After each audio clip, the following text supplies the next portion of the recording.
Hey guys, this is Risky Phil, and welcome back to the third edition of Fallacies in Regards to Risk. Today we're talking about the McNamara fallacy, but first, what is a fallacy? A faulty reasoning, misleading, or unsound argument. I read it every time just because I want to be precise on that. And it's basically where you have ideas or reasoning that are not true because of your line of reasoning does not lead to truth necessarily. Um, but they're not also not necessarily false. It's just a bad argument or a bad line of reasoning. Okay.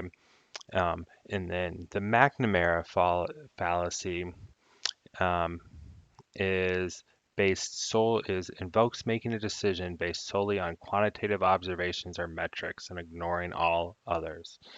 So, what does that mean?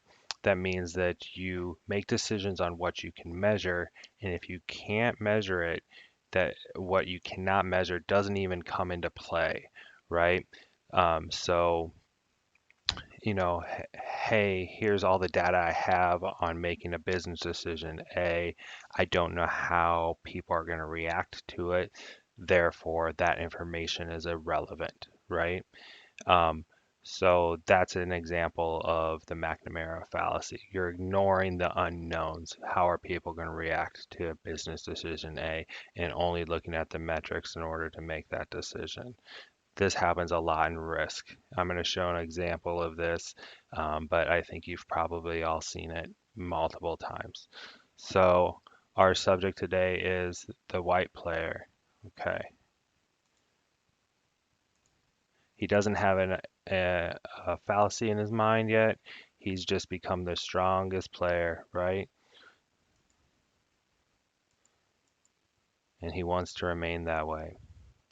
But uh-oh, now he's worried about orange. If orange starts getting 8 troops a turn, well, plus an extra couple, if orange starts getting 10 troops a turn, soon white will not be the strongest player and they need to nip it in the bud immediately. That's what they're thinking, at least, right? So they notice, oh no, black turtles. Black is turtling. They're not helping. Uh, what should I do? Okay. So um, the McNamara fallacy would say in this instance, quantitatively, if I attack orange and I don't let him hold this continent, then I will win the game because owning Africa will give me a greater reward than the orange player who doesn't hold anything. You get +3 for Africa, and an Australian player who only gets +2. So that's a quantitative decision. I'm attacking orange no matter what, um, just because that means I will get more troops and orange will get less. Okay. Now, what do we see a lot, especially in open lobbies? What do we see people doing? They get angry. And as you can see right now, the balance of the game is not broken. So nobody has more than everybody else combined, right? But we see this a lot. They get mad. Okay, they're just attacking into my continent. Oh no, they're taking my whole continent. Okay, I guess I shouldn't do that anymore. But oh, I'm still mad, right? So now, you see 52. We just had orange suicide into white. And these two combined are less than black. Black's going to get the first attack, and black's going to get the troops on his turn. We just saw that white, by um, doing this McNamara fallacy, didn't take into effect the morale or the feelings of orange and how that's going to play out in the game and what are the possible results of doing that. I see a lot of this in open lobbies, and you see a lot of suiciders. That's not the right decision by Orange, um, but this unknown factor of how is Orange going to react should be taken into effect when you're playing Risk. Okay.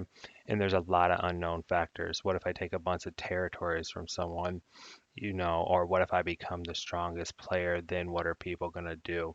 Doesn't mean you shouldn't attack into Europe. It doesn't mean you shouldn't become the strongest player. It doesn't mean that. It means just have a contingency plans for, you know, not try not to get suicided on. Try uh, not to um, make people angry, etc. Try not to fall into these traps of these unknowns, so that you can survive in the game. And taking people's emotions into play is a big part of that. How is this person going to react? So that's the McNamara fallacy. I think it's a good one. Um, and there's many examples of it happening in war. If you look it up on Wikipedia, certainly do that. Let me give you a real world example. Maybe a financial company does layoffs, right? They lay off, part of their processing department, and because they figure it's cheaper to have 100 employees and make them put in 10 to 20 hours of overtime than it is to pay 150 employees because of benefits and all of that. Well, what they don't take into effect is that if you make those 150 employees do overtime and they fear losing their jobs because, hey, my company's already done layoffs, then, when people are working 12 hours a day, they're not as productive. When people fear losing their job, maybe they jump ship, and now you have to pay to retrain somebody, which can be tens of thousands of dollars. um, or there's simply just disgruntled employees bad mouthing the company, etc. So a lot of times when companies make these business decisions purely on the numbers, they end up worse off, not because the numbers lied, but because they weren't taking into effect morale. And there's a lot of stuff like that in risk, where if you don't take into effect, like, how is this person going to feel, and then use the data you have on them. How have they behaved in the past? What is their rank? What are their stats, right? You can do it to me. Oh, you can't do it to me in here. What's their rank? What are their stats? Are they good? If they're good, they probably don't play emotionally, right? If they're not so good, they probably will play a little more emotionally. When you make stupid attacks, you lose more. When you make smart, intelligent attacks, you win more. And so that's the McNamara effect. I hope you found this helpful. That was 3 of 3 for the start of my fallacies in regards to risk.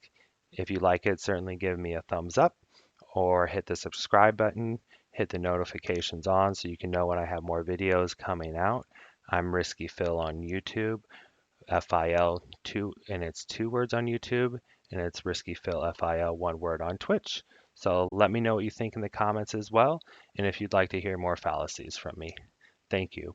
Bye.